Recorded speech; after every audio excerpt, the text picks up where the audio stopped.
Good morning students. ಯಾರ್ಯಾರು ಈ video ನೋಡ್ತಿದ್ದೀರಾ, ಸ್ಟೂಡೆಂಟ್ಸ್ ಆಗಿರಬಹುದು ಅಥವಾ ಪೇರೆಂಟ್ಸ್ ಕೂಡ ಆಗಿರ್ಬೋದು ಅಥವಾ ಸಿಸ್ಟರ್ ಬ್ರದರ್ ಯಾರು ಕೂಡ ಆಗಿರ್ಬೋದು, ಈ ವಿಡಿಯೋನ ಸಬ್ಸ್ಕ್ರೈಬ್ ಮಾಡ್ಕೊಳ್ಳಿ ಅಥವಾ ಈ ಚಾನಲ್ನ ಸಬ್ಸ್ಕ್ರೈಬ್ ಮಾಡ್ಕೊಳ್ಳಿ. ಮತ್ತು ಆದಷ್ಟು ಯಾರ್ಯಾರಿಗೆ ಎಲ್ಪ್ ಆಗುತ್ತೆ, for example even 10th standard ಓದ್ತಾ ಇರೋ ಮಕ್ಕಳಿರ್ಬೋದು ಅಥವಾ 11th ಅಥವಾ 12th ಸ್ಟ್ಯಾಂಡರ್ಡ್ ಓದ್ತಾ ಇರುವಂಥ ಮಕ್ಕಳಿರ್ಬೋದು, ಎಲ್ಲರಿಗೂ ಕೂಡ ಈ ವಿಡಿಯೋ ಎಲ್ಪ್ ಆಗುತ್ತೆ. ಯಾಕಂದರೆ 10th ಯಾಕೆ ಹೇಳ್ತಿದ್ದೀನಿ ಅಂದರೆ 9th 10th ಸ್ಟ್ಯಾಂಡರ್ಡಲ್ಲೇ ಓದಬೇಕಾದ್ರೇ ಫಸ್ಟು ನಾವು ಏನು ಮಾಡಬೇಕು, ಫಾರ್ ಎಕ್ಸಾಂಪಲ್ ಸೈನ್ಸ್ ತಗೊಂಡ್ರೆ ಯಾವ್ಯಾವ ಆಪ್ಷನ್ಸ್ ಇರುತ್ತೆ, ನನಗೆ ಕಾಮರ್ಸ್ ತಗೊಂಡ್ರೆ ಯಾವ್ಯಾವ ಆಪ್ಷನ್ ಇರುತ್ತೆ, ಹಾಗೆ ಆರ್ಟ್ಸ್ ತಗೊಂಡ್ರೆ ನನಗೆ ಯಾವ್ಯಾವ ಆಪ್ಷನ್ಸ್ ಇರುತ್ತೆ ಕೆರಿಯರ್ನ ಬಿಲ್ಡ್ ಮಾಡ್ಕೊಳ್ಳೋಕ್ಕೆ ಅಂತ ಗೊತ್ತಿದ್ರೆ ಮಾತ್ರ ನೆಕ್ಸ್ಟ್ ಸ್ಟೆಪ್ ಇಡಬೇಕು. ಅಥವಾ ರ್ಯಾಂಡಮ್ ಆಗಿ ಸುಮ್ಮನೆ ನನ್ನ ಫ್ರೆಂಡ್ ಯಾರೋ ತಗೋತಿದ್ದಾನೆ ಅಥವಾ ನಮ್ಮಮ್ಮ ಹೇಳಿದ್ರು ನಮ್ಮಪ್ಪ ಹೇಳಿದ್ರು ಅಂತ ಹೇಳಿ ತಗೊಳ್ಳೋದಕ್ಕಿಂತ ಅವರ ಇಂಟ್ರೆಸ್ಟ್ ಏನಿದೆ ಮತ್ತು ಆಫ್ಟರ್ 5 ಅಥವಾ 6 ಇಯರ್ಸ್ ನಂತರ ವೇರ್ ದೇ ಶುಡ್ ಬಿ ಅನ್ನೋದು ಕಾನ್ಸೆಪ್ಟ್ ಅವ್ರಿಗೆ ಕ್ಲಿಯರಾಗಿ ಗೊತ್ತಿದ್ರೆ ಮಾತ್ರ ನೆಕ್ಸ್ಟ್ ಅವರ ಕೆರಿಯರ್ನ ಡೆವಲಪ್ ಮಾಡ್ಕೋಬೋದು. ಹಾಗಾಗಿ ಈ ಚಾನಲ್ನ ದಯವಿಟ್ಟು ಸಬ್ಸ್ಕ್ರೈಬ್ ಮಾಡ್ಕೊಳ್ಳಿ. ಹಾಗೆ ಆದಷ್ಟು ಯಾರಿಗೆ ಎಲ್ಪ್ ಆಗುತ್ತೆ 10th 11th ಅಥವಾ 12th ಸ್ಟ್ಯಾಂಡರ್ಡ್ ಮಕ್ಕಳಿಗೆ ಶೇರ್ ಮಾಡಿ. ಸೊ ಇವತ್ತಿನ ಈ ವಿಡಿಯೋ ಬಂದು career opportunities after 12th standard and ಈ ಒಂದು 10th ಸ್ಟ್ಯಾಂಡರ್ಡ್ ಮಕ್ಳಿಗೂ ಕೂಡ ಈ ವಿಡಿಯೋ ಹೆಲ್ಪ್ ಆಗುತ್ತೆ. ಸೊ ಯೂಶಲಿ 10th ಆದಮೇಲೆ ಸೈನ್ಸ್ ಇರ್ಬೋದು ಅಥವಾ ಆರ್ಟ್ಸ್ ಇರ್ಬೋದು ಅಥವಾ ಕಾಮರ್ಸ್ ಇರ್ಬೋದು, ಈ ಥರ ಹೋಗ್ತೀವಿ 12th ಆದಮೇಲೆ. ಬಟ್ 10th ಸ್ಟ್ಯಾಂಡರ್ಡಲ್ಲೇ ನಾವು ಚೂಸ್ ಮಾಡ್ತೀವಿ, ಹೇಗೆ PCMBನ PCMCನ ಅಥವಾ ಆರ್ಟ್ಸ್ ತೊಗೋಬೇಕಾ ಅಥವಾ ಬೇರೆ ರೀತಿ ಸಬ್ಜೆಕ್ಟ್ಸ್ಗಳಿಗೆ ಹೋಗ್ಬೇಕಾ ಅಂತ ಹೇಳ್ಬಿಟ್ಟು. ಸೊ ಈ ವಿಡಿಯೋದಲ್ಲಿ ನಾವು ಯಾವ್ಯಾವ ಆಪರ್ಚುನಿಟೀಸ್ ಇದೆ, ಫಾರ್ ಎಕ್ಸಾಂಪಲ್ ಫಸ್ಟ್ ಈ ಸ್ಲೈಡಲ್ಲಿ ನೀವು ನೋಡ್ಬೋದು opportunities for science stream students. So usually science ತೊಗೊಂಡ್ರೆ either they will be targeting to engineering ಅಥವಾ ಮೆಡಿಕಲ್ ಅಥವಾ ಫಾರ್ಮಸಿ, ಬಯೋಟೆಕ್ನಾಲಜಿ, BCA, ಈ ಥರ ತುಂಬ ಆಪ್ಷನ್ಸ್. ಆ್ಯಕ್ಚುಲಿ ಕಂಪ್ಯಾರಿಟಿವ್ಲಿ ಕಾಮರ್ಸ್ ಮತ್ತು ಆರ್ಟ್ಸ್ಗೆ ಕಂಪೇರ್ ಮಾಡಿದ್ರೆ ಸೈನ್ಸ್ ತೊಗೊಂಡಿದ್ದಂಥ ಸ್ಟೂಡೆಂಟ್ಸ್ಗಳಿಗೆ ಆಪರ್ಚುನಿಟೀಸ್ ತುಂಬಾ ಇರುತ್ತೆ. ಸೊ ಇವಾಗ AI ಮತ್ತು ChatGPT ಇರ್ಬೋದು ಅಥವಾ ರೋಬೋಟಿಕ್ಸ್ ಇರ್ಬೋದು, ಆಟೋಮೇಷನ್ ಇರ್ಬೋದು ಅಥವಾ ಈವನ್ ಮ್ಯಾನುಫ್ಯಾಕ್ಚರಿಂಗ್ ಅಥವಾ ಪ್ರೊಡಕ್ಷನ್ ಯೂನಿಟ್ಸ್ ಇರ್ಬೋದು. ಸೊ ಎಲ್ಲ ಬೇಸಿಕಲಿ ನಾವು ಏನಿದೆ ಅದೆಲ್ಲ ಬೇಸ್ ಆಗಿರೋದು ಸೈನ್ಸಿಂದ. ಸೊ ಹಂಗಾಗಿ ನಿಮಗೆ ಸೈನ್ಸ್ ಅಥವಾ 12th ಆದಮೇಲೆ ನಾನು ಏನೋ ಒಂದು ಇಂಜಿನಿಯರ್ ಆಗಬೇಕು ಅಥವಾ ಪ್ರೊಫೆಷನಲಿ ಒಂದು ಸಮಥಿಂಗ್ ಡಿಸೈನರ್ ಆಗಬೇಕು ಅಥವಾ ನಾನು ಒಬ್ಬ ಡಾಕ್ಟರ್ ಆಗಬೇಕು ಅಥವಾ ಫಾರ್ಮಸಿ ಹೋಗಬೇಕು ಅಥವಾ ವಿತ್ ರಿಲೇಟೆಡ್ ಟು ಏನು ಫುಡ್ ಇರ್ಬೋದು ಅಥವಾ ಅಗ್ರಿಕಲ್ಚರ್, ಏನೋ ಒಂದು ಬಯೋಟೆಕ್ನಾಲಜಿ, ಇದೆಲ್ಲ ಬೇಸಿಕಲಿ ಬಂದು ಬೇಸ್ ಆಗಿ ಸೈನ್ಸ್ ಇರುತ್ತೆ. ಸೊ ಹಾಗಾಗಿ ಸೈನ್ಸ್ ತಗೊಂಡಂಥ ಸ್ಟೂಡೆಂಟ್ಸ್ಗಳಿಗೆ ಆಪರ್ಚುನಿಟೀಸ್ ತುಂಬ ಅಂದರೆ ತುಂಬಾ ಇರುತ್ತೆ, ತುಂಬ ಆಪ್ಷನ್ಸ್ ಕೂಡ ಇರುತ್ತೆ. ಸೊ ಬೇಸಿಕಲಿ ಸೈನ್ಸ್ ತಗೊಂಡಂಥ ಸ್ಟೂಡೆಂಟ್ಸ್ಗಳು ಫಸ್ಟ್ ಟಾರ್ಗೆಟ್ ಮಾಡೋದು ಇಂಜಿನಿಯರಿಂಗ್ ಮತ್ತು ಮೆಡಿಕಲ್ಗೆ. ಸೊ ಇಂಜಿನಿಯರಿಂಗ್ ಬಂದು 4 years. As you know that there will be entrance exam. ನೀವು IITs ಅಥವಾ NITsಗೆ ಟ್ರೈ ಮಾಡಬೇಕಂತಂದರೆ JEE ಎಕ್ಸಾಮ್ ಬರೀಬೇಕು ಅಥವಾ ಮ್ಯಾನೇಜ್ಮೆಂಟ್ ಸೀಟ್ಗಳಿಗೆ ಬರಬೇಕಂದ್ರೆ ಕಾಮೆಟ್ಗೆ ಬರೀಬೇಕು. ಕರ್ನಾಟಕ ಸ್ಟೇಟ್ ಗೌರ್ಮೆಂಟಿಂದ ಫ್ರೀ ಸೀಟ್ ತೊಗೋತೀನಿ ಅಂತಂದರೆ CET ತೊಗೋಬೇಕು. ಸೊ ಅದು ನಿಮ್ಮ ರ್ಯಾಂಕಿಂಗ್ ಮೇಲೆ ಹೋಗುತ್ತೆ ಎಂಟ್ರೆನ್ಸ್ ಟೆಸ್ಟ್. ನೆಕ್ಸ್ಟ್ ಬಂದು ಮೆಡಿಕಲಲ್ಲಿ MBBS ಇದೆ, BDS ಇದೆ ಅಥವಾ ಆಯುಷ್ ಅಥವಾ ಆಯುರ್ವೇದಿಕ್ ಇದೆ. ಸೊ ಅದಕ್ಕೂ ನೀಟ್ UG ತಗೊಂಡು ನೀವು ಎಂಟ್ರೆನ್ಸ್ ಕ್ಲಿಯರ್ ಮಾಡಿ ರ್ಯಾಂಕಿಂಗ್ ಮೇಲೆ ನಿಮಗೆ ಸೀಟ್ ಅಲಾಟ್ ಆಗ್ತಾ ಹೋಗುತ್ತೆ. ನೆಕ್ಸ್ಟ್ ಇದೆರಡು ಆಪ್ಷನ್ ಸಿಗ್ತಾ ಇಲ್ಲ ನನಗೆ, pharmacy related to for example medical pharmacy in the sense medicine, ಅದ್ರ ಮೇಲೆ ನನಗೆ ಇಂಟ್ರೆಸ್ಟ್ ಇದೆ ಅಂತ ಅನ್ನೋ ಮಕ್ಕಳುಗಳು ಫಾರ್ಮಸಿನೂ ಕೂಡ ಸೆಲೆಕ್ಟ್ ಮಾಡ್ಬೋದು. ನರ್ಸಿಂಗು BSc ಮಾಡ್ಬೋದು, BSc ಮಾಡಿ MSc ಮಾಡಿ ಈವನ್ ಕೂಡ PhD ಕೂಡ ಮಾಡ್ಬೋದು. BSc MSc usually teaching interest ಇರೋವಂಥವ್ರು ಯೂಶಲಿ BSc ಮಾಡಿ MSc ಮಾಡಿ PhD ಕೂಡ ಮಾಡ್ತಾರೆ. ಬಟ್ ನೀವು PUನಲ್ಲಿ PCM ಅಥವಾ PCB ತೊಗೊಂಡಿದ್ರೆ ಎರಡೂ ಇಂಜಿನಿಯರಿಂಗ್ ಮೆಡಿಕಲಲ್ಲಿ ನಿಮಗೆ ಇಂಟ್ರೆಸ್ಟ್ ಇಲ್ಲ ಅಂದರೆ ಈ ಥರ BScಗೆ ಹೋಗ್ಬೋದು. BSc ಮಾಡಿ ನೆಕ್ಸ್ಟು MSc ಮಾಡ್ಬೋದು. ನೆಕ್ಸ್ಟ್ ಬಂದು ಬಯೋಟೆಕ್ನಾಲಜಿ ಅಥವಾ ಬಯಾಲಜಿ ಅಥವಾ ಜೆನೆಟಿಕ್ಸ್. ಇಲ್ಲಿ ಬಂದು ನೀವು ಪ್ಲಾಂಟ್ಸ್ ಬಗ್ಗೆ, ಆನಿಮಲ್ಸ್ ಆ ಥರ ಒಂದು ರಿಸರ್ಚ್ ಓರಿಯೆಂಟೆಡ್ ಅಥವಾ ಸಬ್ಜೆಕ್ಟ್ ಓರಿಯೆಂಟೆಡ್ ಸ್ಟಡಿ ಮಾಡ್ತೀರಾ. ನೆಕ್ಸ್ಟ್ ಬಂದು ಇದು ಯಾವುದೂ ಆಪ್ಷನ್ ಇಲ್ಲ ನನಗೆ ಇಂಜಿನಿಯರಿಂಗಲ್ಲಿ ಕಂಪ್ಯೂಟರ್ ಸೈನ್ಸ್ ನನಗೆ ಸೀಟ್ ಸಿಕ್ಕಿಲ್ಲ ಅಥವಾ ನನಗೆ ಅಷ್ಟು ಫೀಸ್ನ ಅಫೋರ್ಡ್ ಮಾಡೋಕೆ ಆಗ್ತಾ ಇಲ್ಲ ಅಂತ ಇದ್ದವರು BCA ತಗೋಬೋದು. That is computer application. BCA ಮಾಡಿ MCA ಮಾಡ್ಬೋದು, ಅದು ಒಂದು ಆಪ್ಷನ್ ಕೂಡ ಇರುತ್ತೆ. ಆಸ್ ಆಫ್ ನಾವು ಇವಾಗಿನ ಎಮರ್ಜಿಂಗ್ ಟೆಕ್ನಾಲಜಿನ ನೋಡಿದ್ರೆ ಅಥವಾ ಎಮರ್ಜಿಂಗ್ ಅಥವಾ ಮಾರ್ಕೆಟ್ ಡಿಮ್ಯಾಂಡ್ಸ್ನ ನೋಡಿದ್ರೆ AI, ನೀವು BCAನಲ್ಲೂ ಇವಾಗ AI ಬರ್ತಾ ಇದೆ, artificial intelligence, even engineering in artificial intelligence and robotics ಅಂತ ಕೋರ್ಸ್ಗಳಿದೆ, ಡಾಟಾ ಸೈನ್ಸಸ್ ಕೋರ್ಸ್ಗಳಿದೆ. ಸೊ ಇದನ್ನ ಆಪ್ಷನ್ ಆಗಿ ಇಟ್ಕೋಬಹುದು. ಇವಾಗಿನ ಎಮರ್ಜಿಂಗ್ ಟೆಕ್ನಾಲಜಿ ಅಥವಾ ಮಾರ್ಕೆಟ್ ಡಿಮ್ಯಾಂಡ್ ಏನಿದೆ ಅದು ಬೇಸಿಕಲಿ AI, ರೋಬೋಟಿಕ್ಸ್ ಅಥವಾ ಡಾಟಾ ಸೈನ್ಸಸ್ ಇದೆ. ಸೊ ಇದನ್ನ ಸಪ್ರೇಟ್ ಇವಾಗ computer science and engineering branch under ಬರುತ್ತೆ, allied branches. For example computer science ಅಂಡರೇ AI ಆ್ಯಂಡ್ ರೋಬೋಟಿಕ್ಸ್ ಅಂತ ಅಥವಾ ಡಾಟಾ ಸೈನ್ಸಸ್ ಅಂತ ಹೇಳಿ ಬರುತ್ತೆ. ಸೊ ಹಂಗಾಗಿ ಇಷ್ಟು ಆಪ್ಷನ್ಸು ನಿಮಗೆ ಸೈನ್ಸ್ ಓದ್ತಾ ಇರುವಂಥ ಸ್ಟೂಡೆಂಟ್ಸ್ಗೆ ಆಪ್ಷನ್ಸ್ ಇರುತ್ತೆ. ನೆಕ್ಸ್ಟ್ ಬಂದು opportunities for commerce stream students. As usual BCom ಮಾಡ್ಬೋದು, BBA ಮಾಡ್ಬೋದು, BBA ಮಾಡ್ಬೋದು. ನೆಕ್ಸ್ಟ್ ಇದು ಮೂರು ಕೂಡ ಆದಮೇಲೆ ನೀವು MBA ಕೂಡ ಟ್ರೈ ಮಾಡ್ಬೋದು. ನೆಕ್ಸ್ಟ್ ಬಂದ್ಬಿಟ್ಟು ಚಾರ್ಟೆಡ್ ಅಕೌಂಟೆಂಟು, ಅದು ನಿಮಗೆ ಸೆಕೆಂಡ್ PU ಆದ ತಕ್ಷಣವೇ CA ಎಂಟ್ರೆನ್ಸ್ ಎಕ್ಸಾಮ್ ಇರುತ್ತೆ. ಆ ಎಂಟ್ರೆನ್ಸ್ನ ಕ್ಲಿಯರ್ ಮಾಡಿಕೊಂಡು ನೀವು ಯಾವುದಾದ್ರೂ ಅಕಾಡೆಮಿನಲ್ಲಿ ಕೋಚಿಂಗ್ ತಗೊಂಡು ನೆಕ್ಸ್ಟ್ ಎಕ್ಸಾಮ್ಗಳನ್ನ ಕ್ಲಿಯರ್ ಮಾಡ್ಕೊತಾ ಹೋಗಬೇಕು. ಇದು ಬೇಸಿಕಲಿ ಬಂದು ಸ್ಟೂಡೆಂಟ್ಸ್ ನನಗೆ ಸೈನ್ಸ್ ಬ್ಯಾಕ್ಗ್ರೌಂಡ್ ಬೇಡವೇ ಬೇಡ, I don't want to be in the science, I want to become accountant ಅಥವಾ good administrations, finance, business, analytics, economics ಅಥವಾ ಮಾರ್ಕೆಟಿಂಗು, ಸೇಲ್ಸು, ಬ್ಯಾಂಕಿಂಗು ಅಥವಾ ಹೋಟೆಲ್ ಮ್ಯಾನೇಜ್ಮೆಂಟ್, ಈ ಥರ ಸಬ್ಜೆಕ್ಟ್ಗಳಲ್ಲಿ ನನಗೆ ಇಂಟ್ರೆಸ್ಟ್ ಇದೆ ಅಂತ ಅನ್ನೋರು BCom, BBA, BBMನ ಆಪ್ಷನ್ ಆಗಿ ಇಟ್ಕೋಬೋದು. ನೆಕ್ಸ್ಟ್ ಇದು ಮೂರು ಆದಮೇಲೆ ನೀವು ಮಾಸ್ಟರ್ಸಲ್ಲಿ MBA ಇನ್ ಫಿನಾನ್ಸ್ ಅಥವಾ MBA ಇನ್ ಬಿಸ್ನೆಸ್, ಆ ಥರ MBA ಇನ್ ಮಾರ್ಕೆಟಿಂಗ್, ಆ ಥರ ನಿಮಗೆ ಆಪ್ಷನ್ಸ್ಗಳು ಇರುತ್ತೆ. ನೆಕ್ಸ್ಟು ಇವಾಗ ಟ್ರೆಂಡಲ್ಲಿರೋದು ಡಿಜಿಟಲ್ ಮಾರ್ಕೆಟಿಂಗು ಅಥವಾ banking, insurance, even hotel management, tourism courses, ಇವೆಲ್ಲ ಕೂಡ ಟ್ರೆಂಡಲ್ಲಿದೆ. ಸೊ ಈ ಥರ ಆಪ್ಷನ್ಸು ನಿಮಗೆ ಕಾಮರ್ಸ್ ಮಾಡುವಂಥ ಸ್ಟೂಡೆಂಟ್ಸ್ಗಳಿಗೆ ಸಿಗುತ್ತೆ. ನೆಕ್ಸ್ಟ್ ಬಂದು ಇಲ್ಲಪ್ಪ ನಾನು ಆವ್ರೇಜ್ ಸ್ಟೂಡೆಂಟು ಅಥವಾ ಬೇಸಿಕಲಿ ನನಗೆ ಸೈನ್ಸು ಇಂಟ್ರೆಸ್ಟ್ ಇಲ್ಲ ಅಥವಾ ಕಾಮರ್ಸ್ ಕೂಡ ಇಂಟ್ರೆಸ್ಟ್ ಇಲ್ಲ, ನನಗೆ ಸೋಷಿಯಾಲಜಿ ಅಥವಾ ಸೈಕಾಲಜಿ, ಹಿಸ್ಟ್ರಿ, ಜರ್ನಲಿಸಮ್ ಅಥವಾ ಲಾ ಇರ್ಬೋದು, ಈ ಥರ ನನಗೆ ತುಂಬ ಇಂಟ್ರೆಸ್ಟ್ ಇದೆ. ನೆಕ್ಸ್ಟ್ ಸಿವಿಲ್ ಸರ್ವಿಸಸಲ್ಲಿ ನಾನು ಟ್ರೈ ಮಾಡಬೇಕು, KAS ಆಗಬೇಕು, IAS ಆಗಬೇಕು, IPS ಆಗಬೇಕು ಅಂತ ಇಷ್ಟಪಡುವಂಥ ಸ್ಟೂಡೆಂಟ್ಸ್ಗಳು ಈ ಆಪ್ಷನ್ಸ್ಗಳಿಗೆ ಹೋಗ್ಬೋದು. ಸೊ ನೀವು ಆರ್ಟ್ಸ್ PUನಲ್ಲಿ ಆರ್ಟ್ಸ್ ತೊಗೊಂಡಿರ್ತೀರ, ನೆಕ್ಸ್ಟ್ BAಯಲ್ಲಿ ನಿಮಗೆ ಆಪ್ಷನ್ಸ್ ಇರುತ್ತೆ, ಲೈಕ್ BA ಇನ್ ಸೈಕಾಲಜಿ ಇರ್ಬೋದು, ಸೋಷಿಯಾಲಜಿ ಇರ್ಬೋದು ಅಥವಾ ಹಿಸ್ಟ್ರಿ ಇರ್ಬೋದು, ಜರ್ನಲಿಸಮ್ ಇರುತ್ತೆ, ಮಾಸ್ ಕಮ್ಯುನಿಕೇಷನ್ಸು, ದೆನ್ ಲಾ ಕೂಡ ಓದ್ಬೋದು, BA ಇನ್ LLB, BBA ಇನ್ LLB, ಈ ಥರ ಆಪ್ಷನ್ಸ್ ಇದೆ. ಅದು ಬಂದರೆ arts, performing arts, languages like BA in Kannada, MA in Kannada, MA in English, ಆ ಥರ ಕೂಡ ನೀವು BA ಆದಮೇಲೆ ಮಾಡ್ಬೋದು. ಸೊ ಬೇಸಿಕಲಿ ನೀವು ಇದರಲ್ಲಿ ಟೀಚಿಂಗ್ ಪ್ರೊಫೆಷನ್ಗೂ ಹೋಗ್ಬೋದು ಅಥವಾ ಕಂಪನಿ ಅಡ್ವೈಸರ್ ಆಗಿ ಕೂಡ ಹೋಗ್ಬೋದು, ಅಥವಾ ಇದು ಯಾವುದೂ ಬೇಡ ಅಂದರೆ ನೀವು civil service, if you are really dedicated and hard working ಅಂತ ಇದ್ದರೆ UPSC ಕೋರ್ಸ್ಗಳನ್ನ ತಗೊಂಡು ನೀವು ಕೂಡ ಸರ್ವ್ ಮಾಡ್ಬೋದು ಅಥವಾ ಇಂಟ್ರೆಸ್ಟ್ ಇದ್ದವ್ರು ಅದನ್ನು ಆಪ್ ಮಾಡ್ಕೋಬೋದು. So these are the opportunities for arts, humanities and students.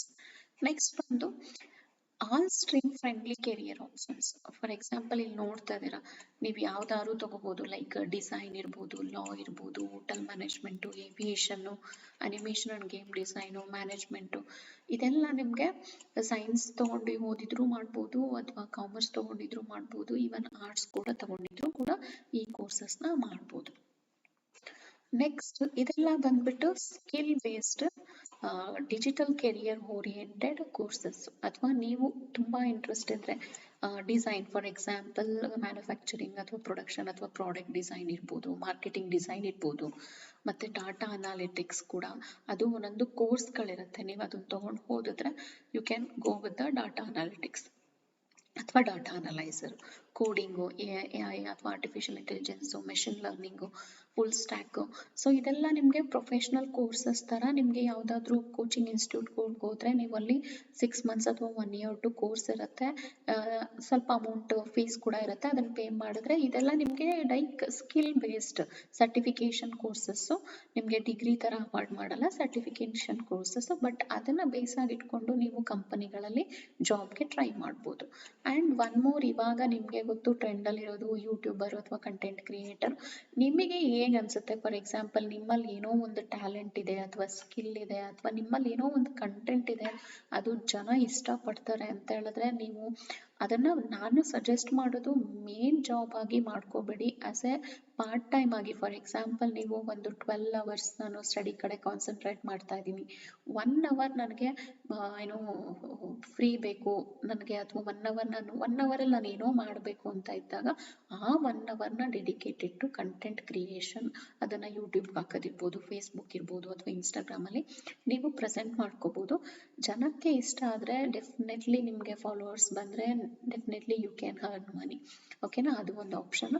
ಎಂಟ್ರಪ್ರೆನರು ಅಥವಾ ಸ್ಟಾರ್ಟಪ್ಸ್, ಫಾರ್ ಎಕ್ಸಾಂಪಲ್ ನಿಮಗೆ ಏನೋ ಒಂದು ಚಿಕ್ಕ ಬಿಸ್ನೆಸ್ ಇರ್ಬೋದು, ಲೇಡೀಸ್ ಲೈಕ್ ಒಂದು ಜ್ಯುವೆಲ್ರಿ ಬಿಸ್ನೆಸ್ ಇರ್ಬೋದು, ಕ್ಲಾತಿಂಗ್ ಬಿಸ್ನೆಸ್ ಇರ್ಬೋದು, ಅಥವಾ ಯಾವುದೋ ಒಂದು ಪ್ರಾಡಕ್ಟ್ನ ನಾನು ಮಾರ್ಕೆಟಿಂಗ್ ಮಾಡಿ ನನ್ನದೇ ಹೋದ ಒಂದು ಬಿಸ್ನೆಸ್ ಅಥವಾ ಎಂಟ್ರಪ್ರಿನರ್ಶಿಪ್ನ ಸ್ಟಾರ್ಟ್ ಮಾಡ್ತೀನಿ ಅಂತ ಅನ್ನೋರು ಕೂಡ ಸ್ಟಾರ್ಟಪ್ ಮಾಡ್ಬೋದು. ಫಾರ್ ಎಕ್ಸಾಂಪಲ್ ಫೋಟೋಗ್ರಫಿ ಇರ್ಬೋದು, ಏನೋ ಒಂದು ಕಂಟೆಂಟ್ ವಿಡಿಯೋ ಕ್ರಿಯೇಷನ್ ಇರ್ಬೋದು, any simple product you want to make, ಅಥವಾ ನೀವು ಲೈಕ್ ಮೀಡಿಯೇಟರ್ ಥರ ಒಬ್ಬರಿಂದ ಬೈ ಮಾಡಿ ನೀವು ಇನ್ನೊಬ್ಬರಿಗೆ ಸೇಲ್ ಮಾಡೋದಿರ್ಬೋದು, ಲೈಕ್ ಪ್ರಾಫಿಟ್ ಅಥವಾ ಮಾರ್ಜಿನ್ ಇಟ್ಬಿಟ್ಟು, ಅದು ಕೂಡ ಒಂದು ಆಪ್ಷನ್ ಇದೆ. ನೆಕ್ಸ್ಟ್ ಬಂದು ಫ್ರೀಲಾನ್ಸಿಂಗ್ ಆಪರ್ಚುನಿಟಿ. ಫ್ರೀಲಾನ್ಸಿಂಗ್ ಅಂದರೆ ಫಾರ್ ಎಕ್ಸಾಂಪಲ್ ಒಬ್ಬೊಬ್ಬರಿಗೆ ಟೈಮ್ ಇರೋದಿಲ್ಲ, ಫಾರ್ ಎಕ್ಸಾಂಪಲ್ ಟ್ಯೂಷನ್ ಮಾಡೋದಿರ್ಬೋದು, ಮಕ್ಕಳಿಗೆ ಪಾರ್ಟ್ ಟೈಮ್ ಆಗಿ ಆನ್ಲೈನ್ ಟ್ಯೂಷನಿಗೆ ತೊಗೋಬೋದು, ಅಥವಾ ಆನ್ಲೈನ್ಗೆ ಒಬ್ಬೊಬ್ಬರಿಗೆ ರೆಸ್ಯೂಮೆ ಕ್ರಿಯೇಟ್ ಮಾಡೋದಿರ್ಬೋದು, ಅಥವಾ PPT ಮಾಡ್ಕೊಡೋದಿರ್ಬೋದು, assignments writes, project report writing, ಈ ಥರ ಫ್ರೀಲಾನ್ಸಿಂಗ್ ಆಪರ್ಚುನಿಟೀಸ್ ಕೂಡ ಇರುತ್ತೆ ನಿಮಗೆ. ಲಿಂಕ್ಡ್ಇನ್ ಅಥವಾ ನೌಕರಿನಲ್ಲಿ ನಿಮಗೆ, ಅಥವಾ ಫ್ರೀಲಾನ್ಸಿಂಗ್ ವೆಬ್ಸೈಟ್ಸ್ ಕೂಡ ಇರುತ್ತೆ, ಅಲ್ಲಿ ಹೋಗಿ ಚೆಕ್ ಮಾಡಿದ್ರೆ ಅವ್ರಿಗೆ ಏನು ರಿಕ್ವೈರ್ಮೆಂಟ್ ಇದೆ ಅಂತ ಪೋಸ್ಟ್ ಮಾಡಿರ್ತಾರೆ. ಸೊ ಅವ್ರನ್ನ ನೀವು ಕಾಂಟ್ಯಾಕ್ಟ್ ಮಾಡಿಕೊಂಡು ಅವ್ರ ರಿಕ್ವೈರ್ಮೆಂಟ್ಸ್ನ ನೀವು ಫುಲ್ಫಿಲ್ ಮಾಡ್ಬೋದು. That is freelancing opportunities. Next ಬಂದು ಶಾರ್ಟ್ ಟರ್ಮ್ ಅಥವಾ ಡಿಪ್ಲೊಮಾ ಕೋರ್ಸಸ್ ಬಂದು ಡಿಜಿಟಲ್ ಮಾರ್ಕೆಟಿಂಗ್ ಇದೆ, diploma in digital marketing, then diploma in web design ಅಥವಾ graphic design, event management, computer hardware and networking, ಅಥವಾ foreign languages like German, Japanese, French, ಈ ಥರ ಯಾವುದಾದ್ರೂ ಒಂದು ಲ್ಯಾಂಗ್ವೇಜ್ನ ನೀವು ಲರ್ನ್ ಮಾಡಿ ನೀವು ಅದನ್ನು ಸ್ಕೂಲ್ ಮಕ್ಕಳಿಗೆ, ಅಥವಾ ಫಾರ್ ಎಕ್ಸಾಂಪಲ್ MS ಮಾಡಬೇಕು ಅಂತ ಹೊರಗಡೆ ಹೋಗಬೇಕು ಅಂತಿರ್ತಾರೆ ಅಂದರೆ ಅವ್ರಿಗೆಲ್ಲ ಈ ಥರ ಲ್ಯಾಂಗ್ವೇಜ್ ಎಂಟ್ರೆನ್ಸ್ ಕ್ಲಿಯರೆನ್ಸ್ ಟೆಸ್ಟ್ ಅಂತಾನೆ ಇರುತ್ತೆ, ಅವ್ರಿಗೆಲ್ಲ ನೀವು ಆನ್ಲೈನಲ್ಲಿ ಕೋಚಿಂಗ್ ಕ್ಲಾಸಸ್ ಕೂಡ ತೊಗೋಬೋದು. ನೆಕ್ಸ್ಟ್ ಬ್ಯೂಟಿ, ಫೋಟೋಗ್ರಫಿ, ವಿಡಿಯೋಗ್ರಫಿ, ಅದು ಹೇಳಿದ್ನಲ್ಲ, ಇದೆಲ್ಲ ನಿಮ್ಮ ಇಂಟ್ರೆಸ್ಟ್. ಫಾರ್ ಎಕ್ಸಾಂಪಲ್ ಯಾವುದೇ ಫೋರ್ಸ್ ಅಲ್ಲ, ಬ್ಯೂಟಿ ಅಂದರೆ for example if you want to become an beautician, ಅದನ್ನು ಕೂಡ ಇಂಟ್ರೆಸ್ಟ್ ಇರಬೇಕು. ನೆಕ್ಸ್ಟ್ ಬಂದು ಫೋಟೋಗ್ರಫಿ, ವಿಡಿಯೋಗ್ರಫಿ. ಸೊ ಇದೆಲ್ಲ ಇಂಟ್ರೆಸ್ಟ್ ಇರೋ ಅಂಥವ್ರು ಈ ಥರ ಆಪ್ಷನ್ಸ್ಗೆ ಶಾರ್ಟ್ ಟರ್ಮ್ ಕೋರ್ಸಸ್ ಆಗಿ ನೀವು ಪಾರ್ಟ್ ಟೈಮ್ ಆಗಿ ಕೂಡ ಲರ್ನ್ ಮಾಡ್ಬೋದು, ಅಥವಾ ಫುಲ್ ಟೈಮ್ ಆಗಿ ನಿಮಗೆ ರಿಯಲಿ ಇಂಟ್ರೆಸ್ಟ್ ಇದ್ದರೆ ಮಾತ್ರ ಫುಲ್ ಟೈಮ್ ಆಗಿ ತಗೊಳ್ಳಿ. ಅಥವಾ ಇಲ್ಲ ನಾನು ಓದ್ಕೊಂಡು ಜಸ್ಟ್ ಸೈಡ್ಗೆ ನಾನು ಮಾಡ್ಕೊಂಡು ಹೋಗ್ತೀನಿ ಅನ್ನೋರು ಕೂಡ ಈ ಥರ ಕೋರ್ಸಸ್ಗಳಿಗೆ ಹೋಗ್ಬೋದು. ಸೊ ನೆಕ್ಸ್ಟ್ ಬಂದು tips to choose the right career. So ಇದು ತುಂಬಾನೇ ಇಂಪಾರ್ಟೆಂಟ್, ಯಾಕಂದರೆ ಯೂಶಲಿ ಪೇರೆಂಟ್ಸ್ ಪ್ರೆಷರ್ ಇರ್ಬೋದು, ಅಥವಾ ಫಾರ್ ಎಕ್ಸಾಂಪಲ್ ಫ್ರೆಂಡ್ ಯಾವುದೋ ಒಂದು ಆ ಕೋರ್ಸ್ ತೊಗೊಂಡ, ಸೊ ಹಂಗಾಗಿ ನಾನು ಆ ಕೋರ್ಸ್ ತೊಗೊಂಡ್ಬಿಡ್ತೀನಿ, ಅಥವಾ ನನ್ನ ಅಣ್ಣ ಹೇಳ್ದ, ಅಥವಾ ಅಕ್ಕ ಹೇಳಿದ್ಲು, ಅಥವಾ ಇನ್ನೊಬ್ರು ಹೇಳಿದ್ರು, ಹಾಗೆ ತುಂಬ ಜನ ಬೇರೆಯವರಿಂದ ಇದಾಗಿ ಒಂದು ಯಾವುದೋ ಒಂದು ಕೋರ್ಸ್ನ ತಗೊಳ್ಳೋದು ಆ ಥರ ಇರುತ್ತೆ. But actually understand your interest and strength. So for example engineering ತಗೋಬೇಕು ಅಂದರೆ ನಿಮ್ಗೆ ಆ್ಯಕ್ಚುಲಿ ನಿಮಗೆ ಇಂಜಿನಿಯರಿಂಗ್ ಮಾಡೋಕ್ಕೆ ಇಂಟ್ರೆಸ್ಟ್ ಇದೆಯಾ, ಅಥವಾ ಆ ಇಂಜಿನಿಯರಿಂಗ್ ಕೋರ್ಸಸ್ ತುಂಬ ಅಂದರೆ ಸಬ್ಜೆಕ್ಟ್ಸ್ ತುಂಬ ಇರುತ್ತೆ, ಅದನ್ನು whether I can manage, whether I can study, ಅದೆಲ್ಲ ನಿಮ್ಮ ಸ್ಟ್ರೆಂತ್ಸ್. ಆ ಥರ ಇಂಟ್ರೆಸ್ಟ್ ಇದ್ದರೆ ಮಾತ್ರ ನೀವು have to go with the particular course ಅಥವಾ subject. Then take aptitude or career test. For example entrance exam ಇರ್ಬೋದು, UPSC ಎಕ್ಸಾಮ್ಸ್ ಇರ್ಬೋದು, ಅಥವಾ ಕರ್ನಾಟಕ ಸ್ಟೇಟ್ ಎಂಟ್ರೆನ್ಸ್ ಎಕ್ಸಾಮ್ಸ್ ಯಾವುದಾದ್ರೂ ಇರ್ಬೋದು, ಸೊ ಅಥವಾ ಗೇಟ್ ಎಂಟ್ರೆನ್ಸ್ ಎಕ್ಸಾಮ್ ಇರ್ಬೋದು, ಅಥವಾ ನೆಟ್ ಎಕ್ಸಾಮ್ಸ್ ಇರ್ಬೋದು. ಸೊ ಈ ಥರ ತುಂಬ ಎಂಟ್ರೆನ್ಸ್ ಎಕ್ಸಾಮ್ ಇದೆ ಕೆರಿಯರ್ ಟೆಸ್ಟ್ಗೆ. ಸೊ ಆ ಥರ ಎಕ್ಸಾಮ್ಸ್ಗಳನ್ನ ತಗೊಂಡು ನಿಮ್ಮ ಕೇಪಬಿಲಿಟಿನ ಚೆಕ್ ಮಾಡ್ಕೊಳ್ಳಿ, ಅದು ಕೂಡ ಹೆಲ್ಪ್ ಆಗುತ್ತೆ. ಅಥವಾ CET ಕೂಡ ಇವತ್ತು ಕಾಮೆಟ್ಗೆ ಇರ್ಬೋದು, ನೀಟ್ ಇರ್ಬೋದು, ಇದೆಲ್ಲ aptitude and entrance exam. So ಅದನ್ನು ಕೂಡ ನಿಮಗೆ ನಿಮ್ಮ ಸ್ಟ್ರೆಂತನ್ನು ತೋರಿಸುತ್ತೆ. Then explore internship and online courses. Internship ಅಂತ ಅಂದರೆ for example if you want to become an photographer ಅಥವಾ you are really interested in beautician courses, free ಟೈಮಲ್ಲಿ for example it's like 1 month ಅಥವಾ 2 ಮಂತ್ಸ್ ನಿಮಗೆ ವೀಕ್ಲಿ ಟ್ವೈಸ್ ಅಥವಾ thrice ಇರ್ಬೋದು, ಸುಮ್ಮನೆ ಯಾರೋ ಒಬ್ಬರು ಶಾಪ್ ಇಟ್ಕೊಂಡಿದ್ದಾರೆ ಅಥವಾ ಏನೋ ಒಂದು ಬಿಸ್ನೆಸ್ ರನ್ ಮಾಡ್ತಿದ್ದಾರೆ ಅಂದರೆ to get a knowledge, to get experience, ಸುಮ್ಮನೆ ಅವ್ರ ಹತ್ರ ಹೋಗಿ ರಿಕ್ವೆಸ್ಟ್ ಮಾಡಿಕೊಂಡು I will be there for like weekly once like 1 hour or 2 hour ಅಂತೇಳಿ, so that you can explore the things ಹೇಗೆ ವರ್ಕ್ ಆಗುತ್ತೆ ಅಂತ. Next really after that if you feel interested and then I can work on it ಅಂತ ಅನ್ಸಿದ್ರೆ next you can take your career towards that. ಹಾಗೆ next talk to career counsellors and mentors. So definitely ಇದು ಒಂದು ಬೇಕಾಗಿರುವಂಥದ್ದು. For example ನಿಮಗೆ counsellors ಅಂತ ಸಿಗ್ತಾರೆ, otherwise ನಿಮ್ಮ ರಿಲೇಷನಲ್ಲೇ ಅಥವಾ ರಿಲೇಟಿವ್ಸಲ್ಲೇ ಅಥವಾ ಕಸಿನ್ಸ್ ಅಥವಾ ಫ್ರೆಂಡ್ ಸರ್ಕಲಲ್ಲಿ ಆಲ್ರೆಡಿ ಇಂಜಿನಿಯರಿಂಗ್ ಮಾಡಿ, ಮೆಡಿಕಲ್ ಮಾಡಿ ಅಥವಾ ಡಿಫ್ರೆಂಟ್ ಕೋರ್ಸ್ಗಳನ್ನ ಎಕ್ಸ್ಪ್ಲೋರ್ ಮಾಡಿ ಒಂದು ಟಾಪ್ ಪೊಸಿಷನಲ್ಲಿ ಇದ್ದಾರೆ ಅಥವಾ ಒಂದು ಗುಡ್ ಕಂಪನಿಯಲ್ಲಿ ವರ್ಕ್ ಮಾಡ್ತಿದ್ದಾರೆ ಅನ್ನೋರ್ನ ಆಸ್ ಎ ಮೆಂಟರ್ ಆಗಿ ನೀವು ತಗೊಂಡು ಅವ್ರ ಹತ್ರ ಗೈಡೆನ್ಸ್ ಕೂಡ ತಗೊಂಡು ಇವಾಗಿನ ಟ್ರೆಂಡ್ ಹೇಗಿದೆ, ನಾನು ಈ ಕೋರ್ಸ್ ತಗೊಂಡು ಹೋದಿದ್ರೆ after 5 years where I will be, where how much salary I am going to earn and what will be the market demand. So ಈ ಥರ ಎಲ್ಲ ನೀವು ಒಂದು ಕೌನ್ಸಿಲರ್ ಹತ್ರ ಇರ್ಬೋದು ಅಥವಾ ಮೆಂಟರ್ಸ್ ಹತ್ರ ಡಿಸ್ಕಸ್ ಮಾಡಿ ಕೂಡ ನೀವು ನೆಕ್ಸ್ಟ್ ಸ್ಟೆಪ್ಪನ್ನು ತಗೋಬೋದು. And one more important is think long-term growth, satisfaction and income. So whatever you do, finally your satisfaction, comfort and income matters.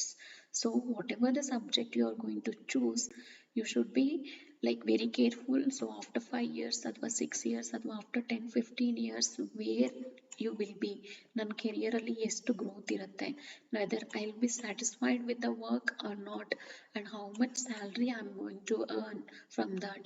So ಇದೆಲ್ಲ ನೀವು ಥಿಂಕ್ ಮಾಡಿ ಒಂದು ಸಬ್ಜೆಕ್ಟ್ನ ಸೆಲೆಕ್ಟ್ ಮಾಡ್ಕೋಬೇಕಾಗತ್ತೆ. So next ಒಂದು student action plan. So first, as like I told, identify your interest and strength, then explore options based on your stream, then research courses and entrance exam, seek guidance from teachers and counselor, take online courses, then shortlist 2 to 3 career path and plan for next steps and prepare for entrance exam. So these are the action plans you can take. So this is the video about what you can do and what are the opportunities are, what are the options that are going to available after your 12th standard. So ಈ video ನಿಮಗೆ helpful ಆಯಿತು ಅಂತ ಅನ್ಕೊತೀನಿ. Please ಈ ಚಾನಲ್ಗೆ subscribe ಮಾಡ್ಕೊಳ್ಳಿ. ಹಾಗೆ ಇದೇ ಥರ ರಿಲೇಟೆಡ್ ವಿಡಿಯೋಸ್ ಲೈಕ್ ಎಜುಕೇಷನಲ್ ಇರ್ಬೋದು ಅಥವಾ ಕೆರಿಯರ್ ರಿಲೇಟೆಡ್ ವಿಡಿಯೋಸ್ ಬರ್ತಾ ಇರುತ್ತೆ, ನೋಡಿ ಹಾಗೆ ಯಾರಿಗೆ ಹೆಲ್ಪ್ ಆಗುತ್ತೆ ಅವ್ರಿಗೆ ಶೇರ್ ಮಾಡಿ. Thank you for watching.